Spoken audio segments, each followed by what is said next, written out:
Malas na mga sinasabitan ng inyo pong mga picture frame. Nagdudulot po ito ng mga pagsubok sa pamilya at ganoon din po pagkakalubog sa mga pagkakautang. Or kung meron po kayong mga isinabit dyan sa may hagdanan po ninyo na na-achieve ng inyo pong mga anak, asahan nyo po yan magkakaroon ng mga problemang pagdadaanan sa inyo pong mga anak. Kaya mas mainam mga bossing ko na ang inyo pong mga picture frame, ayan po ay ilalagay ninyo sa salas. Yan po mga bossing ko ay mas mainam dyan na nakikita din po ng pamilya pero wag sa hagdanan kasi sa hagdanan may mga hangganan po ito yung hagdanan. Kaya hindi po maganda. Pangit ang meaning po niyan. At masabi ko po, tunay po yan.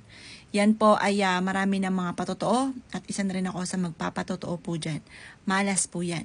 Kahit ano po na sinasabit ninyo sa inyo pong hagdanan, hindi po maganda ang maglagay ka ng kung ano-ano, lalo na rin mga pampaswerte or kung ano man po na sinasabit nyo po sa hagdanan.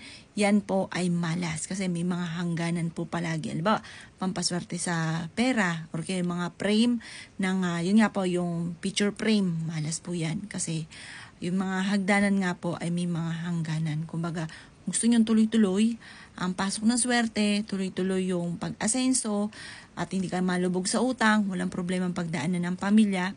Alisin ang lahat ng picture frame, kung ano man mga nakasabit sa inyo pong hagdanan dahil ito po ang maaaring nagiging dahilan, isa sa mga nagiging dahilan kung bakit parang mailap ang swerte at lagi kami namalas.